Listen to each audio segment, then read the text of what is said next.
কোরবান শব্দটি করবুন শব্দ থেকে নির্গত হয়েছে। কোরবান অর্থ হচ্ছে নৈকট্য অর্জন করা, কাছাকাছি চলে যাওয়া। কার কাছাকাছি? আল্লাহর কাছাকাছি, আল্লাহর নিকটবর্তী হওয়া। আল্লাহ পাকের সন্তুষ্টির উদ্দেশ্যে তার নৈকট্য হাসিলের জন্য যা জবাই করা হয় তাই হচ্ছে কোরবানি। একেবারে খুব সংক্ষেপে আমরা কোরবানির সম্পর্কে জানার চেষ্টা করছি। কোরবান এটা হাদিসের ভাষায় এটাকে হলো আল উদুহিয়া। উদুহিয়া শব্দটি এক বচন, বহু বচনে আল আদাহিয়ুন। আদাহিয়ুন শব্দের অর্থ হচ্ছে আল্লাহর সন্তুষ্টি লাভের উদ্দেশ্যে জবাই করা, আল্লাহর সন্তুষ্টির জন্য জবাই করা। কোরবানি গুরুত্বপূর্ণ একটি চমৎকার ইবাদত, যার মাধ্যমে আল্লাহর তরে আমরা সবকিছু বিসর্জন দেওয়ার জন্য মনকে উজ্জীবিত করি। আমাদের মনটা উজ্জীবিত হয়ে পড়ে আল্লাহর তরে সবকিছু বিসর্জন দেওয়ার জন্য। মানব সভ্যতার ইতিহাস যতটা প্রাচীন, ততটা প্রাচীন হচ্ছে এই কোরবানির ইতিহাসটি। মানুষ বিভিন্ন যুগে কল্পিত দেবদেবীর সামনে মাথা নত করে আসছে, আর এই ত্যাগ কোরবানি ধারাবাহিকভাবে চলে আসছে। আল্লাহ পাকের শরীয়তের মধ্যে সেই সব পদ্ধতি সংস্কার এই কোরবানির জন্য নিজের জন্য নির্দিষ্ট করে আল্লাহ তাআলা নিজেই এই কোরবানিটাকে নির্দিষ্ট করে নিয়েছেন। কোরবানিটা হতে হবে শুধুমাত্র একমাত্র আল্লাহর জন্য, আর কারো জন্য কোরবানি করা যাবে না। কাউকে দেখানোর জন্য কোরবানি করা যাবে না। সন্তুষ্ট হতে হবে একমাত্র কার? আল্লাহ। আল্লাহ ছাড়া আর কারো নামে জীবনকে উৎসর্গ করা যাবে না। আমরা যে কোরবানির কথা বলছি, কোরবানি হযরত আদম আলাইহিস সালাম থেকে উম্মত মুহাম্মদী পর্যন্ত সকল নবী এবং রাসূলের উপর এই কোরবানির বিধানটা নির্ধারিত ছিল। তাহলে কোরবানির বিষয়টুকু এটা আমরা একেবারে পৃথিবীর সূচনা লগ্ন থেকে আমরা দেখে আসছি। কোরবানির ইতিহাসের নতুন কোনো ইতিহাস নয়, প্রত্যেক নবী এবং রাসূলগণের উপর এই কোরবানির বিধানটা ছিল। আল্লাহ তাআলা সেই বিষয়টা কোরআনুল কারীমের ভিতরে তুলে ধরে দিয়েছে।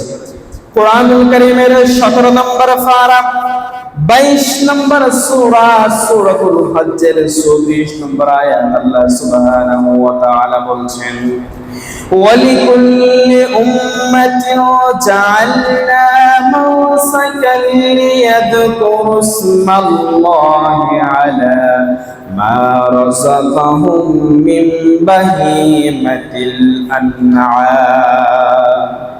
আল্লাহ পাক রব্বুল আলামিন নিজেই জানিয়ে দিচ্ছেন, ওয়ালিকুল্লি উম্মাতিন জাআলনা মাওসাকান, প্রত্যেক উম্মতের উপর ধারাবাহিকভাবে এই কুরবানির বিধানটা ছিল, কুরবানির বিধানটা নির্ধারিত ছিল। এটা আল্লাহ তাআলার জিকির ও আল্লাহ তাআলার প্রতি ইস্তিগফার ও জিকির করার জন্য, স্মরণ করার জন্য মূলত এই কুরবানির বিধানটা প্রত্যেক নবী এবং রাসূলদের উপর, প্রত্যেক উম্মতের উপর ধারাবাহিকভাবে এই কুরবানির বিধানটা ছিল। আল্লাহ তাআলা বলেছেন কুরবানিটা কোত্থেকে করবে? আলাম মা রাযাকাহুম মিন বাহিমাতিল আনআম, তোমাদের ঘরে চতুষ্পদ জন্তু যা গৃহপালিত পশুগুলো আছে, এই গৃহপালিত পশুগুলো জবাই করে আল্লাহর তরে উৎসর্গ করে তোমরা এই কুরবানিটা করবা। আল্লাহ তাআলা বলছেন, ইলাহু ওয়াহিদুন ফালাহু আসলিমু ওয়া বাশশিরিল মুখবিতিন। আত্মসমর্পণ করা, কোরবানির মধ্য দিয়ে নিজেকে আত্মসমর্পণ করা একমাত্র কেবলমাত্র শুধুমাত্র তার জন্য। কার প্রতি? আল্লাহর প্রতি। তাহলে আল্লাহ তাআলা কোরবানির এই বিধানটা চমৎকার করে আমাদেরকে জানিয়ে দিচ্ছেন, তোমাদের ঘরে, তোমাদের রিজিকে যে চতুষ্পদ জন্তুগুলো আছে, প্রাণীগুলো আছে, এই প্রাণীগুলো জবাইয়ের মধ্য দিয়ে কেবলমাত্র আল্লাহর সন্তুষ্টি অর্জনের জন্য তোমরা কোরবানিটা করবা। আর ওয়াবাশশিরিল মুখবিতিন, যারা আত্মসমর্পণ করে আল্লাহর কাছে সঁপে দেয়, তাকওয়া ভিত্তিক যারা কুরবানি করে, আল্লাহ তাআলা তাদের জন্য ওয়াবাশশিরিল মুখবিতিন সুসংবাদ দিচ্ছেন। এখন গত কয়েকদিন আগে আপনারা দেখেছেন অনলাইনে, প্রিন্ট মিডিয়ায়, অনলাইন মিডিয়ায় আপনারা দেখেছেন একদল নাস্তিক মার্কা মাথা মোটা লোকগুলো বলছে বছরের একটি সময়ে কোরবানির নাম দিয়ে দেশের অসংখ্য প্রাণীগুলোকে জবাই করে হত্যা করা হয়। জোরে বলি নাউজুবিল্লাহ। এগুলো নাস্তিক মার্কা লোক, মাথা মোটা লোকগুলো, তারা এই সমস্ত কথাগুলো বলে। এরা মনে করে তাদের মাথায় যে ব্রেন নাই, সবগুলো গোবরে ভরা। এটার দ্বারা প্রমাণ হয়েছে তারা যে কথাগুলো গবেষণা করে বের করে, এরা ইসলাম বিদ্বেষী কথাবার্তা, আল্লাহর আইন বিরোধী কথাবার্তা। অথচ আল্লাহ পাক রব্বুল আলামিন বলছেন কোরবানিটা আমার জন্য করো। কোত্থেকে করবা?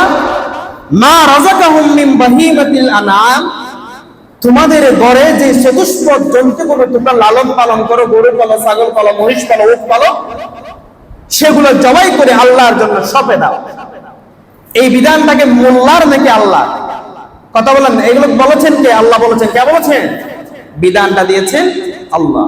আর তারা মন গড়া থিওরি, মতবাদগুলো প্রদর্শন করে নিজের মাথায় যেটা আসছে সেটা নিয়ে তারা আজকে সমাজ, দেশে, রাষ্ট্রে বাস্তবায়ন করতে চায়। তাহলে স্পষ্ট ভাষায় যদি কেউ কোরআনের বিরোধিতা করে, কোরআনের আইনের বিরোধিতা করে, তার ভিতরে কি ঈমান থাকবে? কথা বলেন, ঈমান থাকবে?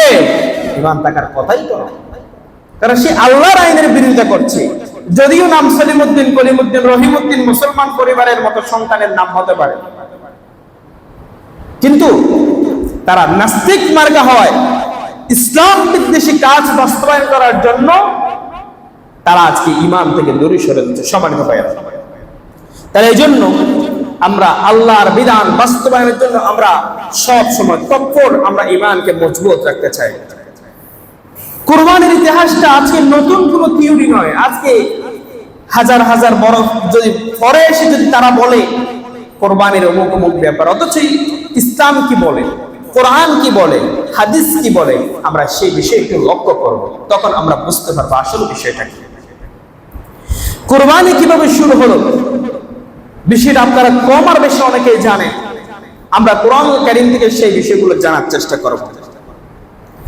আল্লাহ পাক রব্বুল আলামিন কোরআনুল কারীমের ভিতরে কুরবানির ইতিহাস সম্পর্কে জানিয়ে দিচ্ছেন। ওয়াতলু আলাইহিম নাবা বানি আদম বিল হক ইয ক্বাররাবা কুরবানান ফাতুকবিলা মিন আহাদিহিমা ওয়া লাম ইউতাকাব্বাল মিনাল আখার। আল্লাহ পাক রব্বুল আলামিন সেই বিষয়টা কোরআনুল কারীমের ভিতরে স্পষ্ট ভাষায় জানিয়ে দিচ্ছেন। কারণ কুরবানির ইতিহাস নতুন কোনো ইতিহাস নয়। পৃথিবীর সূচনা লগ্ন থেকে এই কুরবানির ইতিহাসটা প্রচলন হয়ে আসছে। সর্বপ্রথম কুরবানি দেয় হাবিল এবং কাবিল। পৃথিবীর ইতিহাসে প্রথম কুরবানি কারা দেয়? হাবিল এবং কাবিল। তারা কারা? হযরত আদম আলাইহিস সালামের সন্তানদ্বয়। হযরত আদম আলাইহিস সালাম পৃথিবীর প্রথম মানব, প্রথম নবী। প্রথম নবীর সন্তান হাবিল এবং কাবিল, দুইজনের কুরবানির মধ্য দিয়ে সূচনা হয় এই কুরবানির ইতিহাস। কেন শুরু হয়? হযরত আদম আলাইহিস সালামের গর্ভে একসাথে দুইজন সন্তান আসতো, একজন ছেলে একজন মেয়ে। আদম আলাইহিস সালামের সন্তান দ্বয়ের মধ্যে এক গর্ভের ছেলের সাথে আরেক গর্ভের মেয়ের বিয়ে হবে।